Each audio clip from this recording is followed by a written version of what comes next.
What's up, guys? Brian here with another video for you on building and running your warehouse gym. I received two emails this week, one from Tom and one from Kathy. I just want to thank you both for those emails.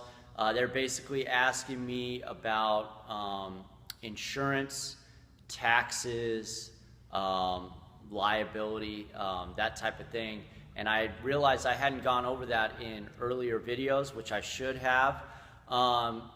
First thing on taxes, I am not a tax person, so therefore I cannot give out any, I'm not even a certified accountant or anything, so I can't give out advice on taxes. All I gotta say is make sure you do your research, ask a lot of questions, and find yourself a good accountant that you can trust. If you look around, ask family members, ask people that you may work with, ask people at the gym, people that you train, church. Find somebody that you can trust, that not so much that you need to hire them to do your accounting, but that you can ask questions, things that you're curious about. In the beginning, I really didn't, I just kind of flew by the seat of my pants. And I didn't take care of a lot of things I should have in the very beginning, and I paid a big price for it, in fact, this previous year.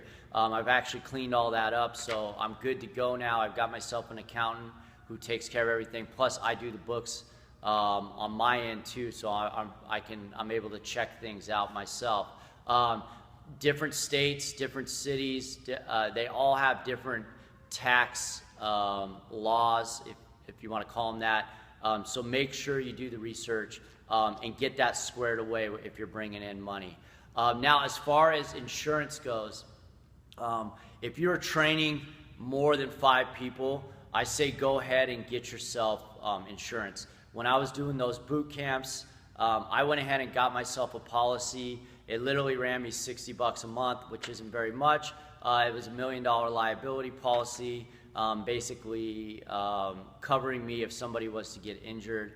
The other thing too is if you're giving any type of advice to anybody as far as training goes, you can be liable for if they hurt themselves and they haven't signed a release waiver or anything like that. So be very careful. You know, you're dealing with people, and even if you think you know somebody, if they become injured, you know, they will go after you. And if you've got assets and everything else, the last thing you want to do is lose everything because you injured somebody. So that being said, this is probably the most important piece of paper that you can make or build. And what that is a waiver of liability.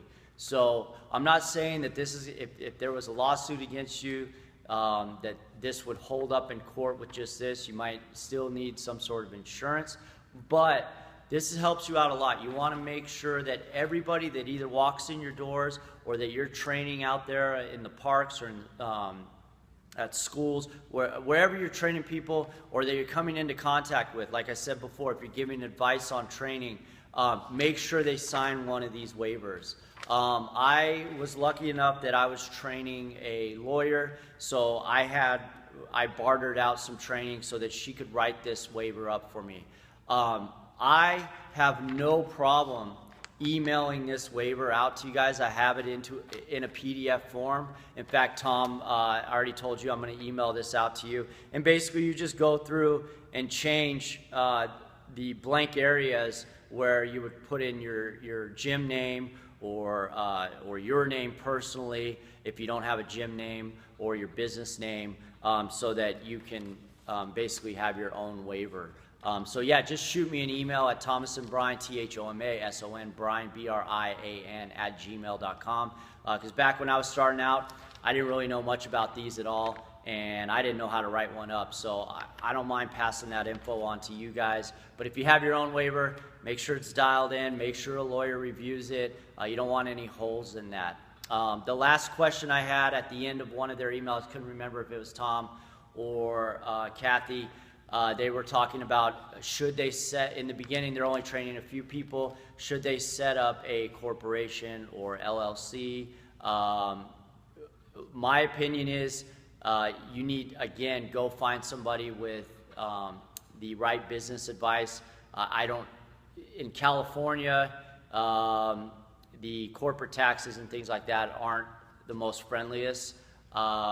So there's ways to set up either an LLC that'll save you a bit of money. I know if you have a corporation here in California, you got to pay $800 a month, or $800 a year, I'm sorry, as a corporate tax. But a corporation, the way it's set up, it's an actual entity. So if something was to happen, liability reasons, they would go after the corporation itself instead of you as a person. I have a corporation myself, but if I was to go back and do it again, I would probably set up an LLC. But again, do your research, find out what works best for what you're trying to do. There are a lot of websites, I know, like LegalZoom, they'll help you out. But the best thing to do is find a human being, a person that you trust, that you can just ask questions. Just tell them to teach you what the best route is. So I don't want to give any advice as far as setting up a corporation or an S-Corp versus a LLC. That is entirely up to how you want to run your business and do the research yourself. Go with what you feel is going to work best for you. If you guys have any other questions along these lines, I can go into a little more detail for your individual situation if you just email me. Again, subscribe down below. Like, comment on the videos. I've got together a series of training videos along with some mobility stuff. I'm trying to get those up. Jim's been really busy, which is great. So it hasn't left me a lot of time to put these videos up, but keep watching them and keep providing me with that feedback too. The other thing is I'm going to be starting a newsletter where I'll email you out just some information, some motivation, maybe things that I can't touch on in the videos, but I can put you in writing and email it to you. If you want to get on that email list, again, just shoot me an email personally with the email you'd like to use. I don't have a subscription set up yet, but I'm eventually going to do that. It's Thomason, Thomason, Brian, Brian, @gmail.com.